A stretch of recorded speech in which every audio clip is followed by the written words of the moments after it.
Something incredible just happened in Jerusalem. One of the biggest prophecies has now just come true. And this prophecy is just so mind-bending that it's basically increasing faith on the scriptures all over the world right now. Now, I don't know if you guys know about this place called the Mount Olives, which is also a place that's mentioned multiple times in the scripture of Bible. Now, what's interesting is that something crazy just unfolded in this location right now. Now, in the Mount of Olives, if you remember, in Acts chapter 1 in the Bible, it states that two of the angels basically appears to the disciples of Jesus as Jesus was descending up into the clouds when he was speaking to his Father in the Mount of Olives before his crucifixion. The angels basically informed to his disciples that this is going to be the location in which Jesus will be returning once again, and they were actually referring to the second coming. There's this prophecy in the Bible that actually states that the Messiah of the Jews is going to be returning through this gate which is located in Jerusalem, which is right next to the Temple Mount, and this is also the same location through which Jesus rode on a donkey and entered his way into Jerusalem. Now stick with me here because this is where things are getting absolutely wild. Because back in 1517, there was this guy named Sultan Suleiman who actually conquered Jerusalem, and he was an Islamist, but he basically believed that the Messiah of the Jews is going to be entering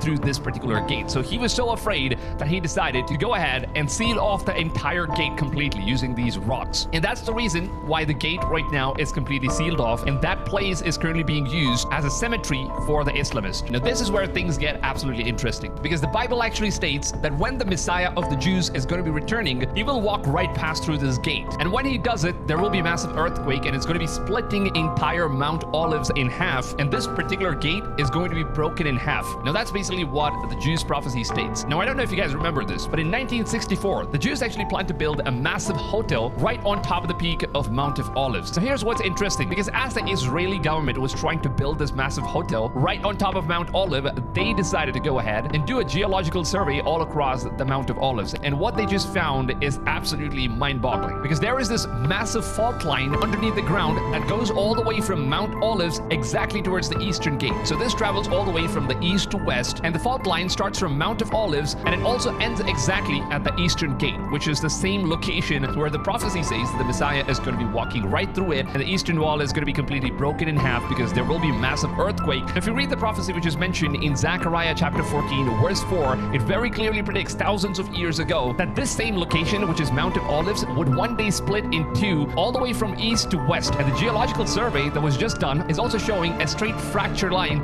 that starts from Mount of Olives and it ends all the way towards the eastern gate, which is not only the same direction in which there's a possibility of maybe if there ends up being some sort of an earthquake, it's basically going to be splitting the entire Mount of Olives in half, and that splitting is going to be leading all the way towards the eastern gate, because there is a massive fault line that goes straight up to the eastern gate, which could at the end of the day end up cracking open the mountain as well as the entire line that leads up to the eastern gate.